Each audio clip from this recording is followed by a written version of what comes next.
Muy buenas tardes, mis queridos hermanos y amigos. Es un placer estar con ustedes nuevamente a través de los diferentes medios de comunicación. Gracias por haber sintonizado la programación de hoy. Hoy tenemos un estudio supremamente importante que básicamente es una continuación del tema de ayer. Nuestro tema de hoy lleva como título La crisis que nos espera. Antes de comenzar, queremos tener una oración y luego después de eso vamos a repasar lo de ayer en preparación para material nuevo. Oremos. Padre Celestial, gracias te damos nuevamente por el privilegio de abrir tu santo libro.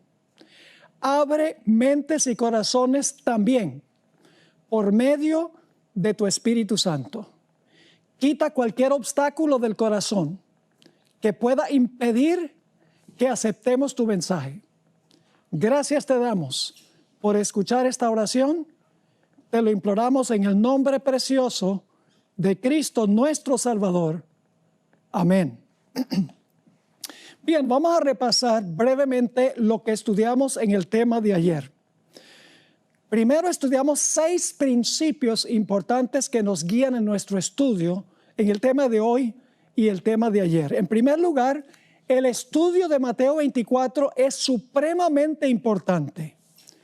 En segundo lugar, Mateo 24 tiene un doble cumplimiento.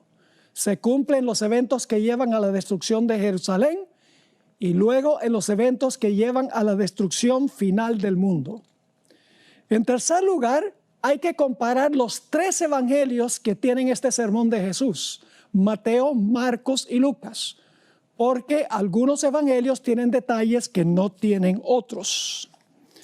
Punto número 4 es que este sermón lo predicó Jesús especialmente para bien de los que profesan seguirle, no para los mundanos, sino para sus profesos seguidores, para que no sean engañados ni se rindan ante la persecución.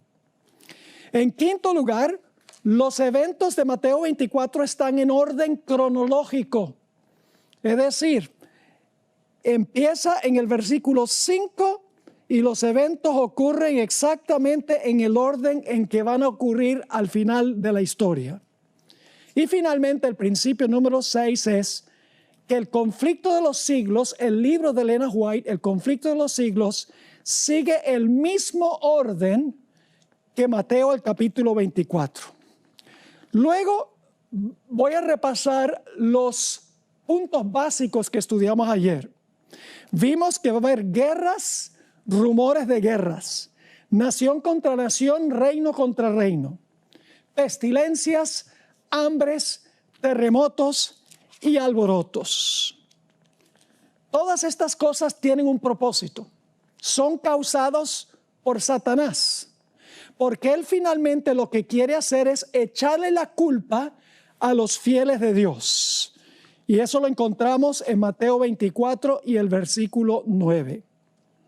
Cuando venga esa persecución contra los fieles de Dios que están proclamando la verdad, y se les está echando la culpa a los fieles de Dios por lo que está pasando en el mundo, los fieles tendrán que comparecer ante reyes y gobernantes.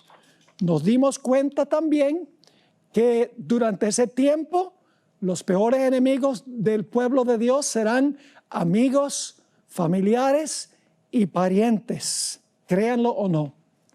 Este periodo es lo que se conoce como el pequeño tiempo de angustia o el tiempo de angustia previo.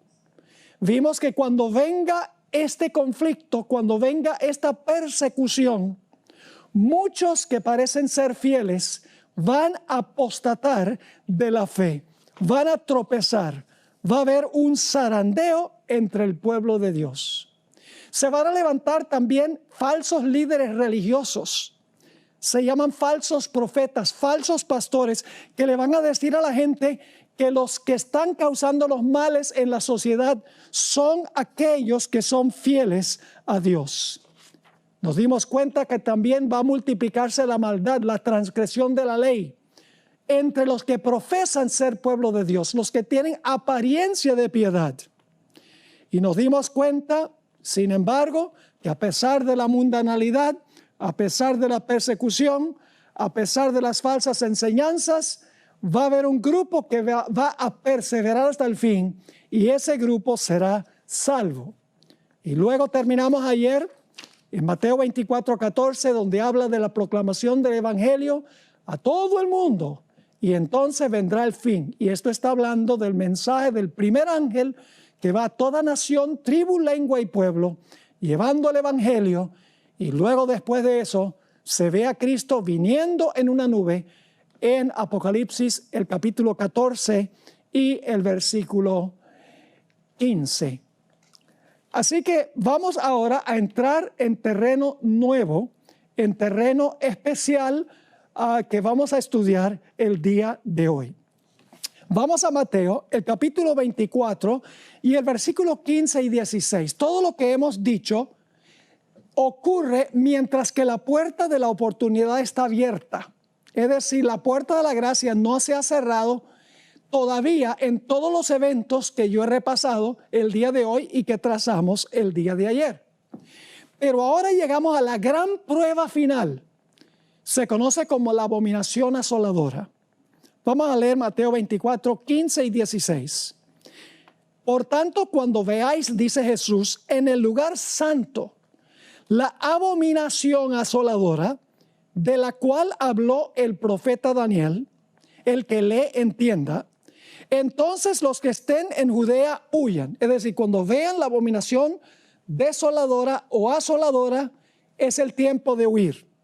Ahora, Lucas lo expresa de una forma distinta. Lucas 21 y el versículo 20 y 21 nos dice, pero cuando viereis a Jerusalén rodeada de ejércitos, sabed entonces que su destrucción ha llegado. Es decir, la abominación asoladora tiene que ver con los ejércitos, las legiones romanas que circundaron la ciudad de Jerusalén. Así que dice, pero cuando viereis a Jerusalén rodeada de ejércitos, sabed entonces que su destrucción ha llegado. Entonces los que estén en Judea, aquí está lo mismo que leímos en Mateo 24, huyan a los montes, y los que estén en medio de ella váyanse, y los que estén en los campos no entren en ella. Ahora, ¿qué fue esa abominación asoladora? ¿Qué tenían los ejércitos romanos que era la señal para los cristianos, los fieles que estaban en la ciudad? Elena White, en El conflicto de los siglos, página 25, explicó un poco más lo que fue la señal. No solamente fue que la ciudad fue circundada por los ejércitos o las legiones romanas. Hubo algo más.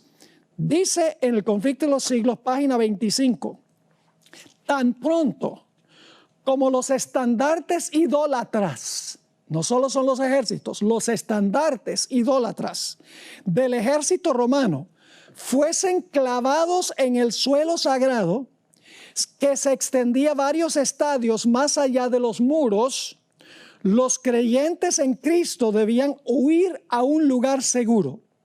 Al ver la señal preventiva, todos los que quisieran escapar debían hacerlo sin tardar. Es decir, la señal era cuando los soldados romanos tomaban sus estandartes y los clavaban en el suelo. Ahora necesitamos saber algo sobre los estandartes romanos.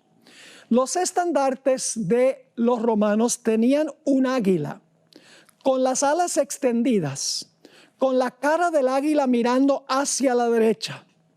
En las garras el águila tenía flechas y alrededor del águila se encontraba una guirnalda circular dorada que representaba al dios Sol Mitra. Flavio Josefo, quien fue testigo ocular de la destrucción de Jerusalén, dijo algo muy interesante en cuanto a lo que hacían los romanos con sus estandartes. Según Josefo, los soldados romanos enterraban en el suelo sus estandartes en representación del dios Sol. Luego se arrodillaban y les rendían a los estandartes adoración. Estaban adorando, en otras palabras, al dios Sol. Cuando los que estaban en la ciudad, que eran fieles a Dios, vieran esa señal de los estandartes romanos y los soldados adorando al dios Sol, era la señal de que los cristianos debían huir. Pero la pregunta es, ¿cómo podían huir si la ciudad estaba sitiada por los ejércitos romanos? En el Conflicto de los Siglos, página 29, encontramos la explicación y luego les voy a leer una cita de Josefo donde él dijo lo mismo. Dice así: después que los soldados romanos, al mando del general Cestio Galo, esto es en el año 66, hubieron rodeado la ciudad, abandonaron de pronto el sitio de una manera inesperada.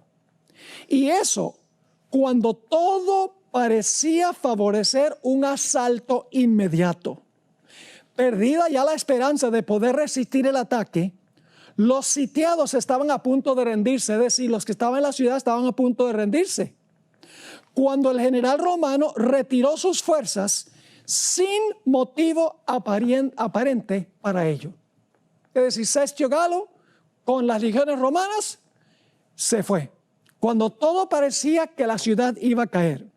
Flavio Josefo escribió lo siguiente: sin haber recibido desgracia alguna y sin ninguna causa en absoluto, Cestio se retiró de la ciudad.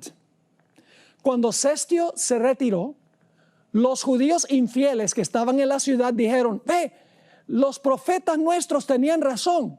Mire, Dios está asustando las legiones romanas, están huyendo. Y los judíos apóstatas dentro de la ciudad se fueron tras las legiones romanas y las legiones romanas sufrieron muchas bajas. Pero mientras Cestio Galo se iba con las legiones romanas, los fieles cristianos que habían visto la señal huyeron de la ciudad. Y no murió ni un solo cristiano en la destrucción de la ciudad de Jerusalén, porque habían visto la señal, los estandartes, como los soldados romanos se habían inclinado para adorar al dios Sol representado en el estandarte y huyeron. Ahora, ¿qué tiene esto que ver con la segunda aplicación en el tiempo del fin? Ahora vamos a ver cómo se aplica esto al final de la historia, porque vimos que Mateo 24 tiene una doble aplicación. Yo tengo aquí en mi bolsillo un billete de $1. Voy a hablarles por unos momentos sobre el billete de $1, especialmente la parte de atrás del billete, donde dice one, palabra uno en letra bien grande. Encontramos dos círculos en la parte de atrás del billete. Estos dos círculos son los dos lados del gran sello oficial de los Estados Unidos. Todas las proclamaciones presidenciales, legislativas y judiciales tienen que llevar este sello para que sean auténticos y para que sean ley. Van a encontrar en el primer lado de este sello, que está en el billete de $1, dicho sea de paso, este sello fue adoptado en 1782, solo 6 años después de la Declaración de Independencia en 1776. En un lado se encuentra una pirámide inconclusa. Encima de la pirámide está un ojo, se conoce como el ojo de la providencia, y saliendo del ojo se ven los rayos del sol. Se encuentra también al pie de esa pirámide el año 1776 en números romanos, muy significativo. Además de eso aparecen 2 inscripciones en latín, el idioma oficial del Imperio Romano. Arriba está la expresión annuit coeptis, que significa Él ha favorecido nuestra empresa. Abajo se encuentra la inscripción Novus Ordo Seclorum, que significa nuevo orden mundial. Y ustedes pensaban que el nuevo orden mundial es una cosa más reciente. No, va a la misma raíz y la fundación de los Estados Unidos. Eso es en un lado. Ahora, ¿qué tal en el otro lado? El otro círculo tiene un águila con las alas extendidas, mirando hacia la derecha, con garras, con flechas en sus garras. Encima de esa águila está el sol irrumpiendo a través de las nubes. Y abajo, más bien por encima del águila, aparecen las palabras e pluribus unum, es decir, de los muchos uno.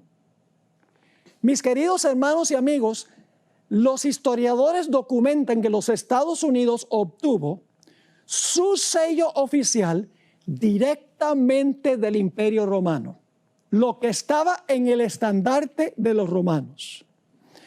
Ahora, si ustedes visitan la ciudad de Washington, D.C., van a encontrar que los edificios principales todos tienen arquitectura romana. Van a encontrar que la ciudad está llena de estatuas que conmemoran eventos históricos y los héroes, igual que sucedía allá en Roma. Además de eso, muchas de esas estatuas tienen fecha en números romanos.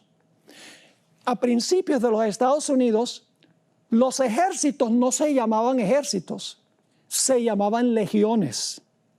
Y todos sabemos que la Cámara Alta del Congreso se llama Senado y los que sirven allí se llaman senadores. ¿De dónde creen ustedes que viene todo eso? Viene del Imperio Romano Antiguo. Ahora quiero leerles un par de citas del Espíritu de Profecía, a donde Ellen White hace la conexión entre la adoración del sol por parte de las legiones romanas en los estandartes y lo que va a pasar al final de la historia en el mundo cristiano.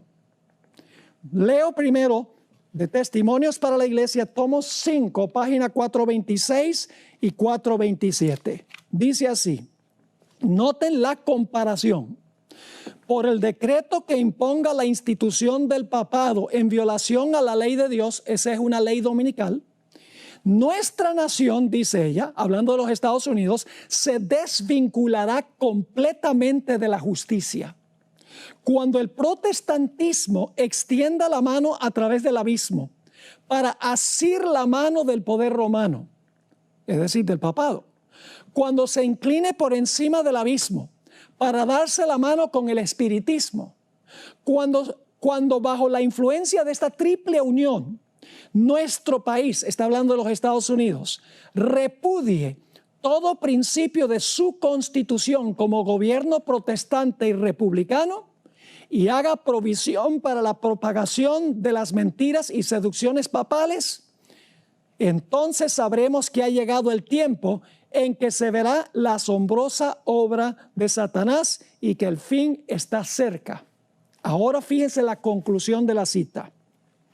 Así como el acercamiento de los ejércitos romanos fue para los discípulos una señal de la inminente destrucción de Jerusalén, esta apostasía, está hablando de la apostasía con respecto al domingo, esta apostasía podrá ser para nosotros una señal de que se llegó al límite de la tolerancia de Dios, de que nuestra nación, está hablando de los Estados Unidos, nuestra nación colmó la medida de su iniquidad y de que el ángel de la misericordia está por emprender el vuelo para nunca volver. Es decir, la abominación asoladora es la última señal antes de cerrarse la puerta de la gracia.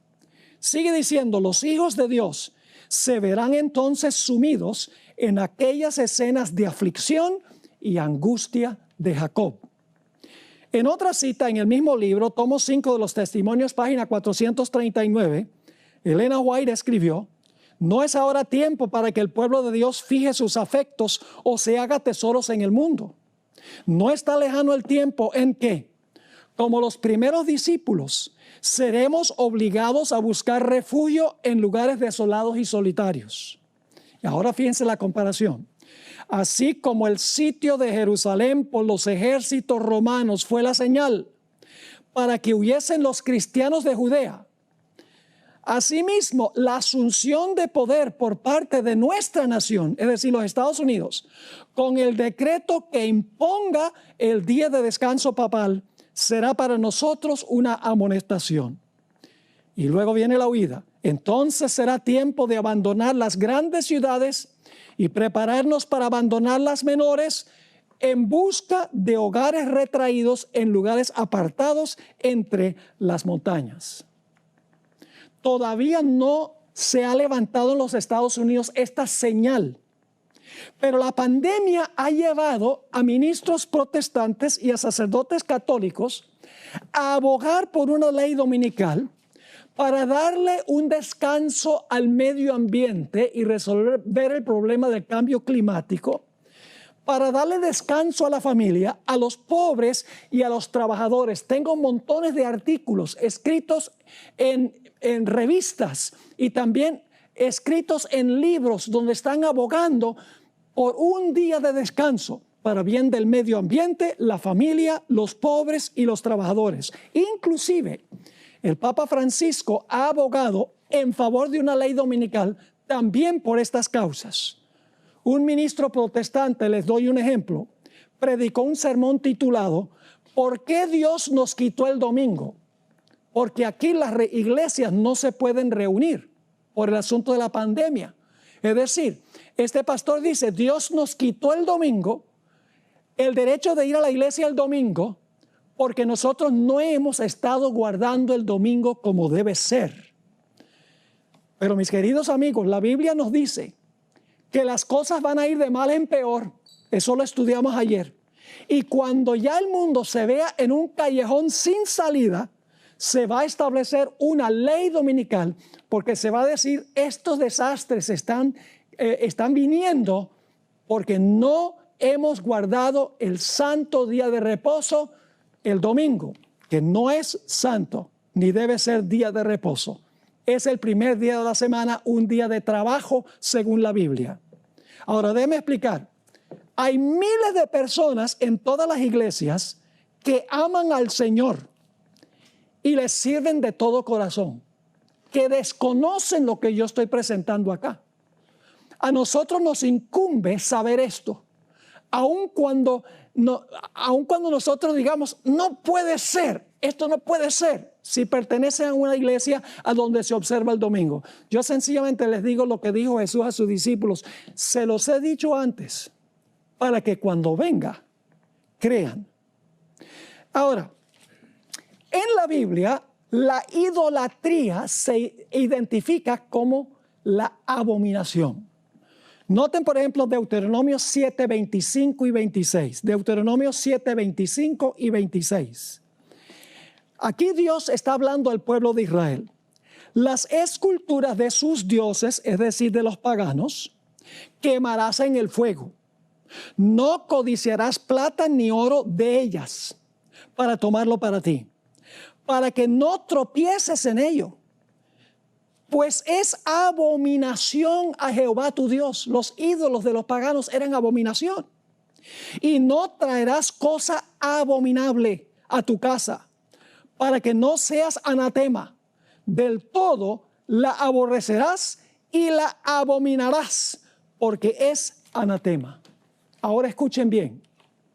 En la época de Constantino, en el siglo IV, la iglesia adoptó los objetos de culto de los paganos.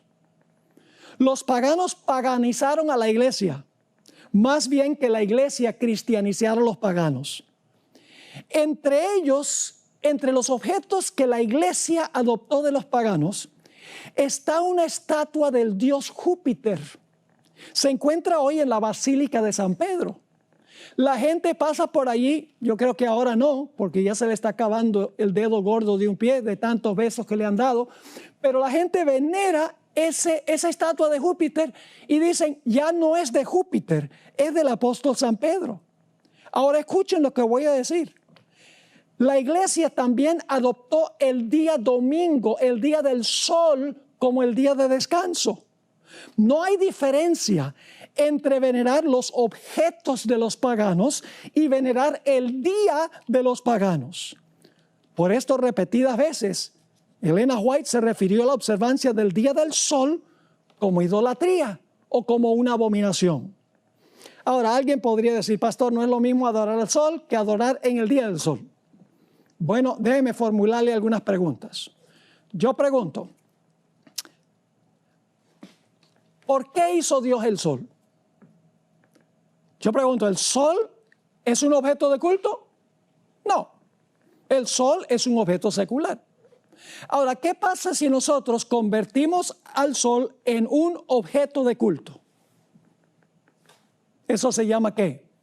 Idolatría. Ahora yo pregunto, ¿quién hizo el domingo? Dios hizo el domingo. ¿Lo hizo para la adoración? No. ¿Qué pasa si nosotros lo convertimos en un día de adoración si Dios no lo hizo un día de adoración? Es idolatría. No importa que nosotros veneremos a un objeto como el sol, como objeto de adoración, o un día que Dios no estableció para la adoración. El principio es el mismo, es idolatría. Permítame leerles algunas citas del Espíritu de Profecía donde la hermana White dice que la observancia del día del sol, que llamamos domingo, es idolatría. En Testimonios para la Iglesia, página 170, ella escribió, se requerirá gran cuidado y sabiduría en la presentación de la verdad del sábado.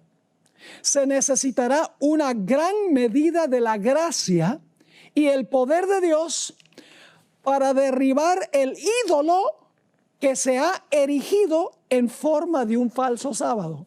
Es decir, el domingo es un ídolo que se ha erigido en la forma de un falso sábado. Aquí hay otra cita. Satanás ha llevado cautivo al mundo. Ha introducido un sábado ídolo, dándole aparentemente gran importancia. Ha robado la lealtad del mundo cristiano, del sábado del Señor a este sábado ídolo. El mundo se inclina a una tradición, un mandamiento creado por los hombres. Por eso es idolatría, porque la observancia del domingo como día santo es idolatría porque es un día que establecieron los hombres para la adoración y no Dios. Y luego Elena White compara con Nabucodonosor. Así como Nabucodonosor se exaltó al levantar su imagen de oro en el valle de Dura, Satanás se exalta a sí mismo por medio de este falso sábado que ha robado del patrimonio celestial.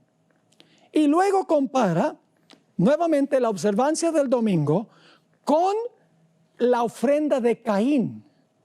Dice así en la revista Signs of the Times, marzo 21, 1900.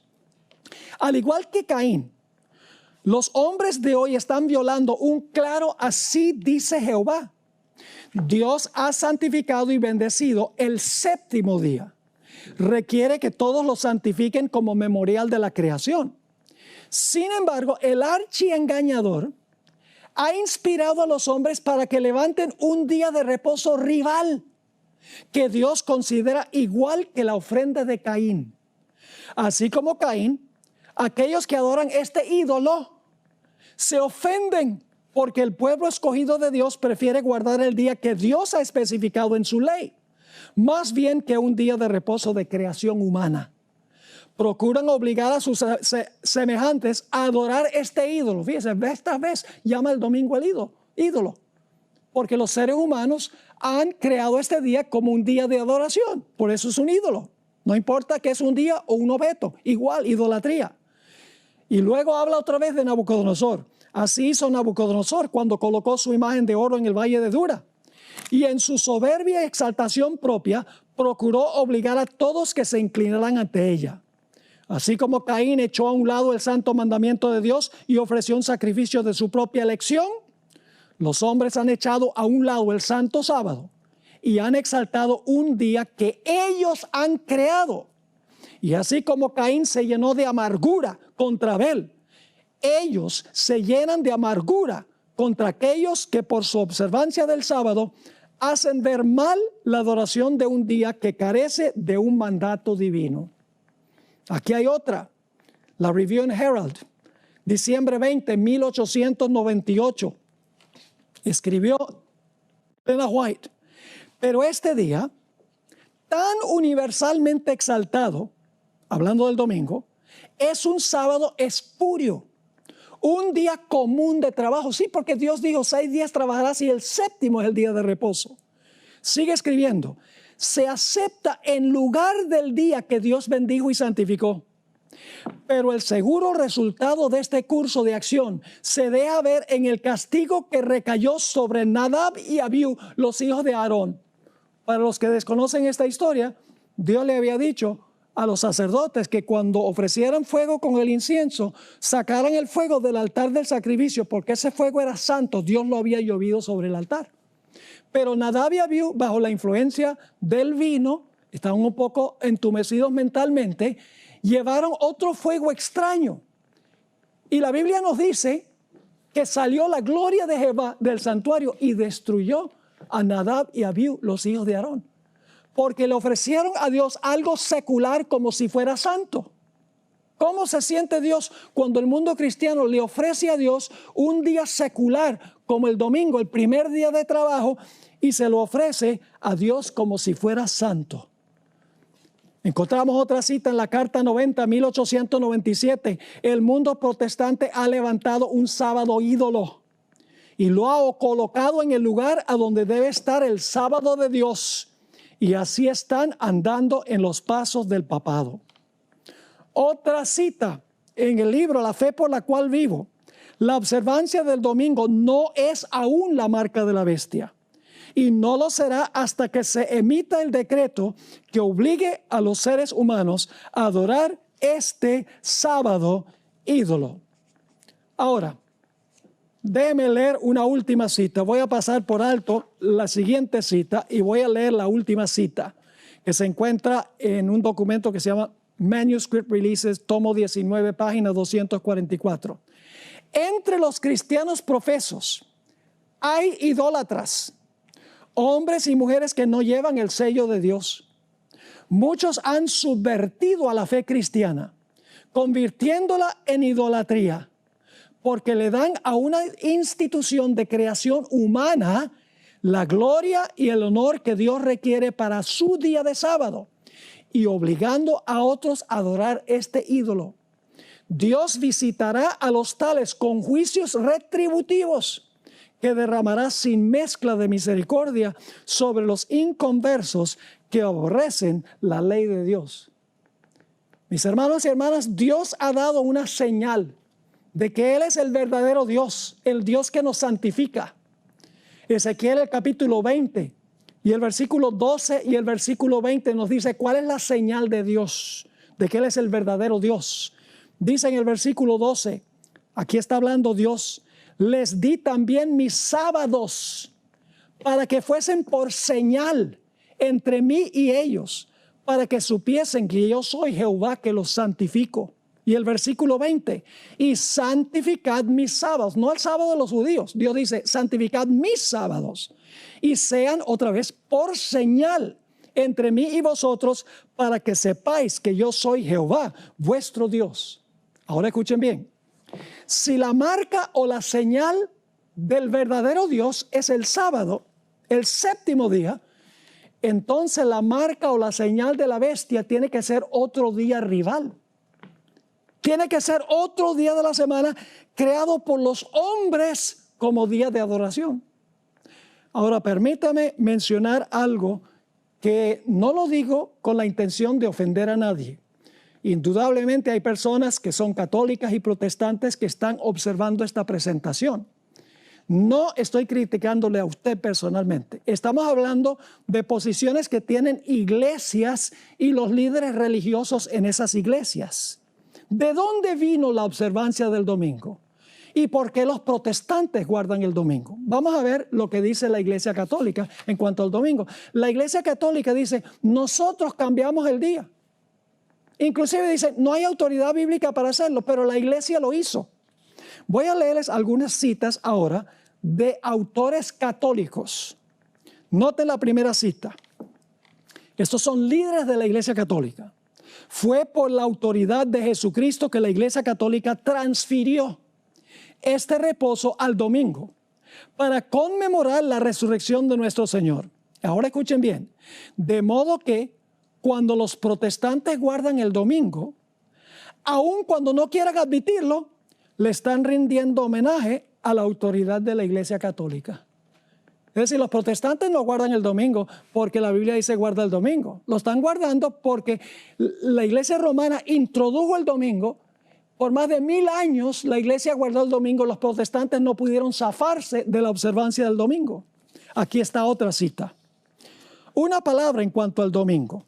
Esta cita viene de un libro que se llama El Catecismo Sencillamente Explicado. Una palabra en cuanto al domingo. Dios dijo, acuérdate de santificar el día sábado. El día de reposo era el sábado, no el domingo, dice este escritor católico. ¿Por qué entonces santificamos el domingo en vez del sábado? Ahora escuchen la respuesta. La Iglesia alteró la observancia del sábado a la observancia del domingo. Los protestantes que profesan regirse por la Biblia y la Biblia sola, y que no creen nada al menos que esté en la Biblia, deben estar medio perplejos al observar el domingo cuando dijo Dios distintamente, santificarás el sábado. La palabra domingo no aparece en ninguna parte de la Biblia y por lo tanto los protestantes están obedeciendo la autoridad de la Iglesia Católica. Ahora viene la cita más importante de todas. Escrita por John O'Brien, quien por muchos años enseñó en la Universidad de Notre Dame, aquí en los Estados Unidos, escribió un libro muy famoso, La Fe de Millones, y escribió lo siguiente. Siendo que el sábado y no el domingo se especifica en la Biblia, ¿no es curioso que los que no son católicos y quienes profesan tomar su religión directamente de la Biblia y no de la iglesia, observen el domingo en lugar del sábado? Sí. Claro que son inconsistentes, pero este cambio se hizo unos 15 siglos antes que naciera el protestantismo. Y para ese tiempo la costumbre se observaba ya universalmente. Los protestantes han continuado la costumbre, aun cuando se basa en la autoridad de la Iglesia Católica y no sobre un texto explícito de la Biblia. Dicha observancia permanece como un recordativo de la Iglesia Madre. Los protestantes al guardar el domingo tienen un recordativo de la Iglesia Madre de donde salieron. Así que dice, dicha observancia permanece como un recordativo de la Iglesia Madre, de donde se separaron las sectas no católicas. Es como un niño que se fuga de casa, pero aún lleva consigo en el bolsillo una foto de su madre o una trenza de su cabello. Y por eso la Biblia dice que las sectas protestantes volverán a la madre antes que lleguemos al final de la historia. Una cita más. Esta es extraordinaria. La Santa Iglesia Católica fue la que cambió el día de reposo del sábado al domingo, primer día de la semana. Y no solo obligó a todos a guardar el domingo, sino que urgió a todos a que trabajaran el séptimo día a riesgo de un anatema.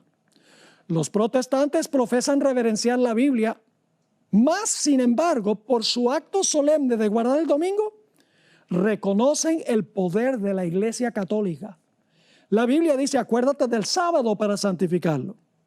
Pero la Iglesia Católica dice, no, guarda el primer día de la semana.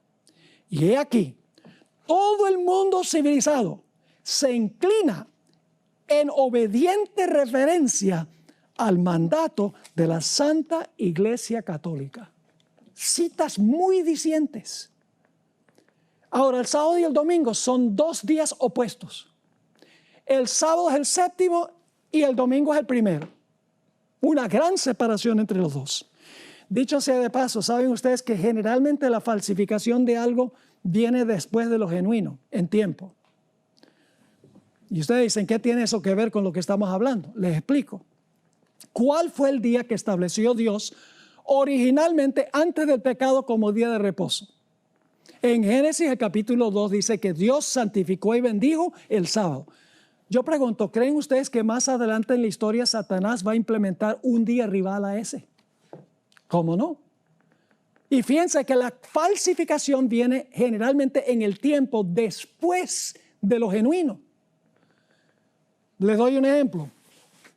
Supongamos que hay un billete, que hacen los falsificados, que hace el gobierno, un billete de $5, digamos. ¿Qué hacen los falsificadores? Bueno, los falsificadores, ellos hacen un billete muy parecido de $5 para tratar de engañar a la gente para que crean que es genuino. El falso viene después del genuino. Pero no sucede que los falsificadores dicen, hagamos un billete falso de $1,000 y que el gobierno diga, hagamos uno genuino. No, porque la falsificación viene después de lo genuino. Y la Biblia dice que el día original de Dios es el santo sábado. El conflicto final es más profundo que un conflicto sobre días. En realidad, es una prueba de qué autoridad una persona acepta. Si yo guardo el sábado, estoy confesando que obedezco la autoridad de Dios, quien estableció el sábado. Si observo el domingo, estoy diciendo que acepto la autoridad del sistema que dice haber establecido el domingo como día de reposo. Detrás de los días está, ¿cuál autoridad acepto yo? ¿La del Creador y su sábado o la del papado y el domingo? Día establecido por los seres humanos. Así que la abominación asoladora, al final de la historia, es cuando se imponga el día del sol, que será la gran prueba final para el mundo. Cuando se vea esa señal, se va a dividir el mundo en dos grupos, como sucedió con Jerusalén con los estandartes romanos. Los apóstatas quedaron y los fieles salieron. De la misma manera, al final de la historia, los apóstatas van a quedar y los fieles van a salir de Babilonia, como dice en Apocalipsis el capítulo 14 y también el capítulo 18. Ahora, después que la abominación asoladora, el día de reposo, el conflicto sobre el día de reposo, haya dividido a la raza humana en dos grupos, entonces el pueblo de Dios tendrá que huir, porque sufrirán gran oposición. Vamos a anotar Mateo 24 y el versículo 16 al 19. Mateo 24, 16 al 19, donde habla de la huida después que se ve la señal. Dice allí, entonces los que estén en Judea huyan a los montes. El que esté en la azotea no descienda para tomar algo de su casa, y el que esté en el campo no vuelva atrás para tomar su capa. Es decir, dejen todo atrás. Mas ay de las que estén encintas y de las que críen en aquellos días, porque va a ser muy difícil, dificilísimo si una mujer está embarazada y tiene que huir, o si está criando niños pequeños y tiene que huir también. Lucas 17, 31 y 32 agrega un detalle que no está en Mateo. Dice, en aquel día el que esté en la azotea y sus bienes en casa, no descienda a tomarlos. Y el que en el campo, asimismo no vuelva atrás. Acordaos de la mujer de Lot. La mujer de Lot salió de Sodoma, pero Sodoma no había salido de ella. ¿Será que hay muchos cristianos que dicen que han salido del mundo, pero el mundo no ha salido de ellos? ¿Será que estamos aferrados a nuestras casas y nuestros carros y nuestro dinero y nuestra jubilación y todos los bienes materiales que tenemos? Que cuando venga este momento, vamos a decir como la esposa de Lot, ay, yo no puedo dejar todo esto atrás. Por eso el Señor Jesucristo dijo, acordaos de la mujer de Lot. Y ahora quiero que noten un detalle muy interesante en el versículo 20 de Mateo 24, porque leímos los versículos 16 al 19, donde dice, los que están en Judea huyan, no vuelvan a tomar nada de su casa, acuérdense de la mujer de Lot. Y fíjense que todos los que van a huir guardarán el sábado. Porque dice en Mateo 24, 20, Jesús a sus fieles, orad pues, que vuestra huida no sea en invierno ni en sábado. Es decir, los fieles que van a huir son observadores del sábado, según Mateo, el capítulo 24 y el versículo 20. Y cuando el pueblo de Dios huya, ya la puerta de la gracia se ha cerrado, y vendrá la gran tribulación. Recuerden que en Mateo 24:9 dice que habrá una tribulación. Es el tiempo de angustia previo. Pero en Mateo 24:21 dice gran tribulación, después de cerrarse la puerta de la gracia. Dice ahí en Mateo 24:21 y 22, porque habrá entonces gran tribulación, cual no la ha habido desde el principio del mundo hasta ahora ni la habrá. Y si aquellos días no fuesen acortados, nadie sería salvo. Mas por causa de los escogidos, aquellos días serán acortados. En Daniel 12 y el versículo 1 encontramos una descripción del mismo tiempo de angustia. Dice, en aquel tiempo se levantará Miguel, el gran príncipe que está de parte de los hijos de tu pueblo. Y será tiempo de angustia, cual nunca fue desde que hubo gente hasta entonces. Pero en aquel tiempo será libertado tu pueblo, todos los que se hallen inscritos en el libro. Y luego, en los versículos 23 al 27, lamentablemente el tiempo no nos permite estudiar todos los detalles, pero en Mateo 23 al 27 encontramos en ese tiempo de angustia que Satanás va a falsificar la segunda venida de Cristo, porque él quiere ganarse a los escogidos. Él todavía alberga una esperanza de que va a poder engañar a los escogidos. Y su último gran engaño será falsificar la segunda venida de Jesús, haciéndose pasar por Cristo. Dice en Mateo 23 al 27, entonces si alguno os dijere, mirad, aquí está el Cristo, que significa Mesías, o mirad, ahí está, no lo creáis, porque se levantarán falsos cristos y falsos profetas, y harán grandes señales y prodigios, de tal manera que engañarán, si fuere posible, a uno de los escogidos. Yo ya os lo he dicho antes. Así que si os dijeren, mirad, está en el desierto, no salgáis. O mirad, está en los aposentos, no lo creáis. Porque como el relámpago sale del oriente y se muestra hasta el occidente, es decir, todo el mundo lo ve, así será también la venida del Hijo del Hombre. Porque donde quiera que estuviera el cuerpo muerto, allí se juntarán las águilas. Muy interesante ese versículo. Ojalá tuviera 10 minutos para exponerle ese versículo que habla de las águilas. Las águilas de los estandartes romanos y el águila de los Estados Unidos al final de la historia trae la destrucción.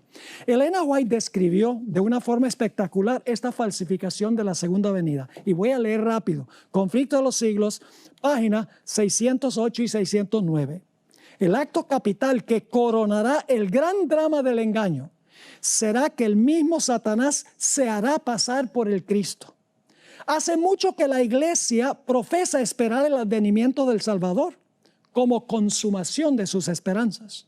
Pues bien, el gran engañador simulará que Cristo habrá venido. En varias partes, aquí está la clave, en varias partes de la tierra, Satanás se manifestará a los hombres como un ser majestuoso, de un brillo deslumbrador, parecido, dice esto, a la descripción que del Hijo de Dios da San Juan en el Apocalipsis. Le va a brillar el rostro como el sol, como dice en Apocalipsis 1. La gloria que le rodee superará cuanto hayan visto los ojos de los mortales. El grito de triunfo repercutirá por los aires. Cristo ha venido, Cristo ha venido. El pueblo se postrará en adoración ante él, mientras levanta sus manos y pronuncia una bendición sobre ellos, así como Cristo bendecía a sus discípulos cuando estaba en la tierra. Su voz es suave y acompasada, aunque llena de melodía. En tono amable y compasivo, enuncia Satanás algunas de las verdades celestiales y llenas de gracia que pronunciaba el Salvador. Cura las dolencias del pueblo. Y luego, en su fementido carácter de Cristo, asegura haber cambiado el día de reposo del sábado al domingo y manda a todos que santifiquen el día bendecido por él. Declara que aquellos que persisten en santificar el séptimo día blasfeman su nombre, porque se niegan a oír a sus ángeles, que les fueron enviados con la luz de la verdad. Es el engaño más poderoso y resulta casi irresistible. Ahora, ¿por qué no será engañado el pueblo de Dios? Muy sencillo. Sigue la cita. Pero el pueblo de Dios no se extraviará. Primero, las enseñanzas del falso Cristo no están de acuerdo con las Sagradas Escrituras. La Biblia dice sábado, Satanás va a decir domingo. Es decir, tenemos que atenernos por lo que dice la Biblia, no por lo que dicen los ojos y los oídos y las emociones, solo lo que dice la palabra de Dios. Sigue la cita. Las enseñanzas del falso Cristo no están de acuerdo con las Sagradas Escrituras. Su bendición va dirigida a los que adoran a la bestia y su imagen. Precisamente aquellos sobre quienes dice la Biblia que la ira de Dios será derramada sin mezcla. Hay una segunda razón por la cual el pueblo de Dios no será engañado. Además, no se le permitirá a Satanás contrahacer la manera en que vendrá Jesús. Es decir, no va a poder verse como un relámpago que refulge del oriente hasta el occidente. No. Él se va a aparecer en diferentes partes del mundo, caminando en la tierra. Pero cuando Cristo venga, vamos a encontrar que Cristo no va a tocar la tierra. Sigue diciendo, además no se le permitirá a Satanás contrahacer la manera en que vendrá Jesús. El Salvador previno a su pueblo contra este engaño y predijo claramente cómo será su segundo advenimiento. Y ahora cita Elena White, Mateo 24, porque se levantarán falsos cristos y falsos profetas y darán señales grandes y prodigios, de tal manera que engañarán, si es posible, aún a los escogidos. Así que, si os dijeren, he aquí en el desierto está, no salgáis, he aquí en las cámaras, no creáis, porque como el relámpago que sale del oriente y se muestra hasta el occidente, así será también la venida del Hijo del Hombre. Y luego comenta Elena White, no se puede remedar semejante aparición. Todos la conocerán y el mundo entero la presenciará. Y luego habrá señales en los cielos, en el sol, la luna y las estrellas, anunciando que Cristo está comenzando su segunda venida. Dice Mateo 24, 29, e inmediatamente después de la tribulación de aquellos días, el sol se oscurecerá y la luna no dará su resplandor, y las estrellas caerán del cielo y las potencias de los cielos serán conmovidas. ¿Qué son las potencias de los cielos que van a ser conmovidas? Bueno, Dios colocó el sol para que gobernara el día y colocó la luna para que gobernara la noche, según Génesis 1 y el versículo 16. Ahora voy a leerles una cita en Primeros Escritos, página 41. El 16 de diciembre de 1848, el Señor me dio una visión de la conmoción de las potestades del cielo. Vi que cuando el Señor dijo cielo, al anunciar las señales indicadas por Mateo, Marcos y Lucas, quería decir el cielo. Y cuando dijo tierra, se refería a la tierra. Ahora ella explica, las potestades del cielo son el sol, la luna y las estrellas. Gobiernan en los cielos. Eso dice, Dios creó el sol para gobernar en el día y la luna para gobernar en la noche. Gobiernan en los cielos. Las potestades terrenas son las que gobiernan en la tierra, es decir, los magistrados, los gobernantes. Ahora fíjense cuándo van a ser estas señales. Las potestades del cielo se conmoverán a la voz de Dios. Es decir, el sol, la luna y las estrellas se van a conmover cuando Dios deje oír su voz, cuando Cristo está comenzando su segunda venida. Entonces el sol, la luna y las estrellas se moverán de sus lugares. No dejarán de existir, sino que serán sacudidos por la voz de Dios. Y entonces se verá la señal del Hijo del Hombre en el cielo. Dice en el versículo 30 de Mateo 24, entonces aparecerá la señal del Hijo del Hombre en el cielo. Y entonces lamentarán todas las tribus de la tierra. Pueden leer una ampliación de esto en Apocalipsis 6, 14 al 16. Así que dice, entonces aparecerá la señal del Hijo del Hombre en el cielo. Y entonces lamentarán todas las tribus de la tierra y verán al Hijo del Hombre viniendo sobre las nubes del cielo con poder y gran gloria. Elena White en El Conflicto de los Siglos, página 624, describió esta señal del Hijo del Hombre. Dice allí, pronto aparece en el oriente una pequeña nube negra, de un tamaño como la mitad de la palma de la mano. Es la nube que envuelve al Salvador y que a la distancia parece rodeada de oscuridad. El pueblo de Dios sabe que es la señal del Hijo del Hombre. En silencio solemne la contemplan mientras va acercándose a la tierra, volviéndose más luminosa y más gloriosa hasta convertirse en una gran nube blanca, cuya base es como fuego consumidor y sobre ella el arco iris del pacto.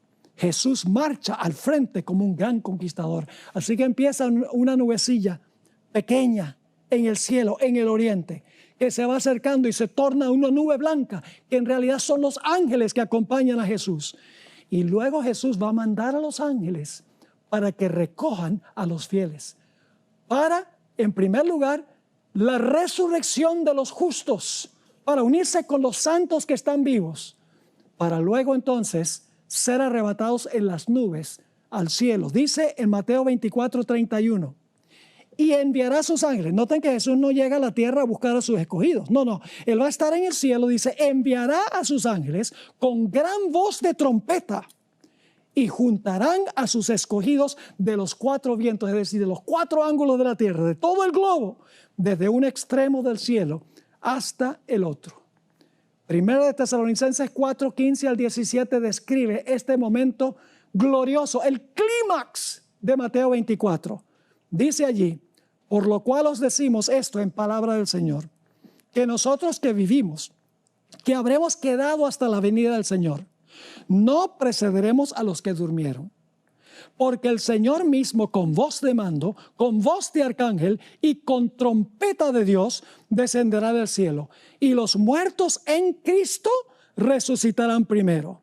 Luego nosotros los que vivimos, los que hayamos quedado, es decir, va a haber dos grupos, los que mueren y van a resucitar y los que están vivos hasta que Jesús venga. Dice, luego nosotros los que vivimos, los que hayamos quedado, seremos arrebatados juntamente con ellos en las nubes para recibir al Señor en el aire y así estaremos siempre con el Señor. Noten que Jesús no toca la tierra. Dice, seremos arrebatados con ellos en las nubes para encontrarnos con el Señor en el aire. Por eso los fieles no serán engañados por la falsificación de la segunda venida de Cristo. Así que la pregunta clave es, ¿en cuál grupo vas a estar tú? ¿Estás dispuesto, estás dispuesta de entregarlo todo para ser fiel a Jesús? Para decir, cuando veas a Jesús, la señal del Hijo del Hombre, he aquí, este es nuestro Dios, le hemos esperado y Él nos salvará. O vas a estar entre ese grupo que va a clamar que las rocas caigan sobre ellos y se van a esconder en las cuevas de la tierra para no ver el rostro de Jesús. Yo oro a Dios que hagas la elección correcta en este asunto.